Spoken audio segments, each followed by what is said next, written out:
আসসালামু আলাইকুম শিক্ষার্থী বন্ধুরা, আমি আবার পঞ্চম শ্রেণীর বিশেষ ক্লাস নিয়ে আপনাদের সামনে উপস্থিত হয়েছি। পাঠ্য বইয়ের ৪৯ পৃষ্ঠার ১ নং ম্যাথ মিশ্র ভগ্নাংশ থেকে অবকৃত ভগ্নাংশে প্রকাশ করি। এই ধরনের ম্যাথগুলো আপনাদের সামনে এখন আমি সুন্দরভাবে বুঝিয়ে দেওয়ার চেষ্টা করব ইনশাল্লাহ। ১ নম্বরে রয়েছে ৩ সমস্ত ২ ভাগের ১। এই ৩টাকে আমরা বলবো কি সমস্ত, আর এটাকে কিভাবে বলবো ২ ভাগের ১।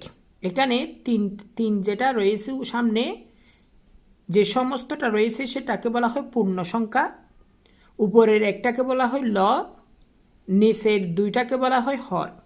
এটা একটা কি মিশ্র ভগ্নাংশ। কেন মিশ্র ভগ্নাংশ? একটি পূর্ণ সংখ্যার সঙ্গে অন্য একটি প্রকৃত ভগ্নাংশ যুক্ত থাকলে সেটাকে কি বলা হয়? মিশ্র ভগ্নাংশ বলা হয়। এই জন্য এটার নাম হচ্ছে মিশ্র ভগ্নাংশ। মিশ্র ভগ্নাংশ থেকে আমরা কিভাবে অপকৃত ভগ্নাংশ প্রকাশ করব, শিক্ষার্থী বন্ধুরা সেটা ভালোভাবে দেখুন, খাতা কলম নিয়ে বসুন।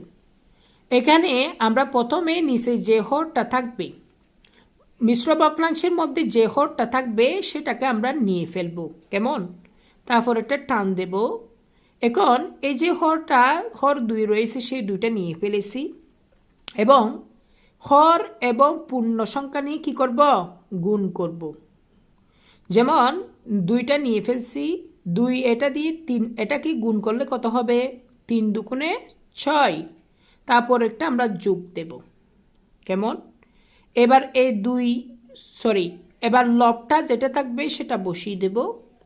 এখন হচ্ছে যে কি, এখন কি হচ্ছে দেখো, নিচের ২টাকে নিয়ে ফেলেছি, ৬-এর দিকে কত? ৭। উত্তর ২ ভাগের ৭। এটা অপকৃত ভগ্নাংশে পরিণত হয়ে গেছে।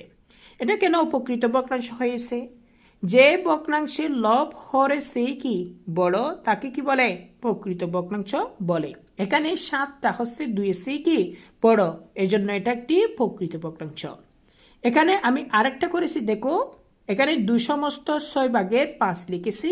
সেক্ষেত্রে আমি ৬টাকে নিয়ে ফেলেছি। ৬টা হচ্ছে কি হরটাকে নিচে নিয়ে ফেলছি। ৬ নিয়ে ২কে গুণ করলে কত হয়? ৬ দুগুণে ১২ দিয়েছি, যোগ দিয়েছি, ৫টাকে নামিয়ে দিয়েছি। ৬টা নিয়ে ফেলেছি, ৬টা নামিয়ে দিয়েছি, ১২ নিয়ে ৫ নিয়ে যোগ করলে কত হয়? ১৭। উত্তর ৬ ভাগের ১৭। শিক্ষার্থী বন্ধুরা, এসব কিছু এই দুটি গণিত বুঝে থাকলেই খুবই উপকৃত হবে। এবং আপনাদের জন্য আমি কিছু বাড়ি কাজ দিয়েছি, হোমওয়ার্ক দিয়েছি। ৩ নং, ৪ নং, ৫ নং হোমওয়ার্ক করে কমেন্টে জানাও, এবং কোনো কিছু না বুঝলে আমাকে কমেন্ট করে জানাতে পারো।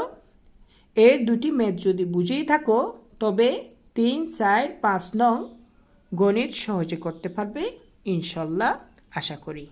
ধন্যবাদ।